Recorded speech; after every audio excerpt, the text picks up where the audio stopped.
వరంగల్ తూర్పు నియోజకవర్గంలో అధికార కాంగ్రెస్ పార్టీ నేతల మధ్యనే విభేదాలు తలెత్తాయి.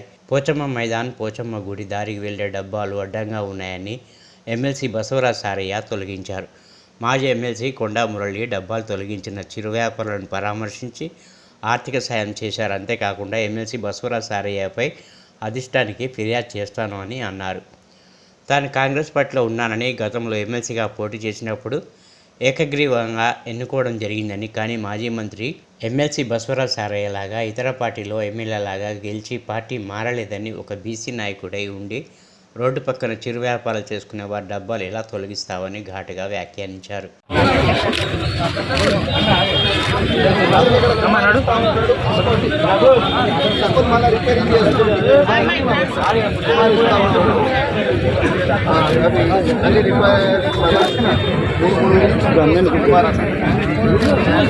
నాకు పట్టాలు కట్టుకొని ఉన్నది కూడా తెలుసు. ఓకే, అయితే దాని ఈ విషయంలో సీరియస్ తీసుకుంటాను సార్. ఇప్పుడు మీరు ఏదైతే డబ్బాలకు పర్మిషన్ ఇచ్చిందో వీళ్ళందరినీ ఒక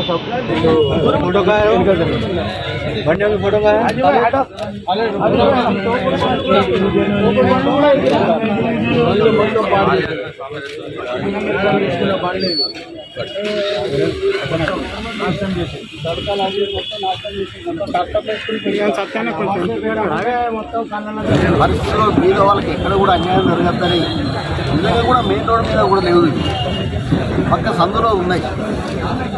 మరొక బీసీ నాయకుడు ఇంటి కూడా మరి ఇలా కులగొట్టించుడు కరెక్టే కాదు.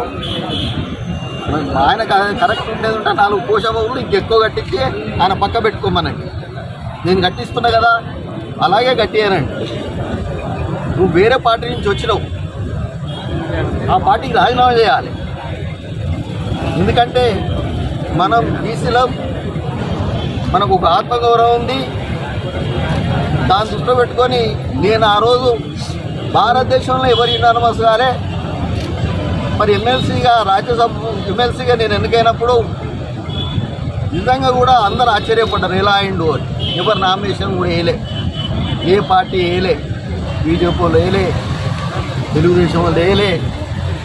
ఎందుకంటే కొండమూరులో అటువంటి ఉంటే న్యాయం జరుగుతుంది. కానీ ఈరోజు నువ్వు నామినేటెడ్ పోస్టులు తీసుకొని వీటికి వచ్చి కాంగ్రెస్ వాళ్ళని ఇబ్బంది పెడితే, ఒక బీదలను ఇబ్బంది పెడితే మాత్రం చూస్తూ ఊరుకోం. ఇది అధిష్టానం దృష్టికి తీసుకుపోయే కార్యక్రమం కూడా చేస్తా. ఎందుకంటే మరి కంచె చేను వేసినట్టు మరి ఉంది ఇక్కడ. మరి ఇది సమంజసం కాదు. ఇక్కడ మేము ఉన్నాం, కొండమూరు ఉన్నాడు, కొండ సురేఖ ఉన్నాడు, కుమార్ అన్న ఉన్నాడు. మరి అలా మేమందరం కూడా మరి కరాఖండిగా చెప్తున్నాం,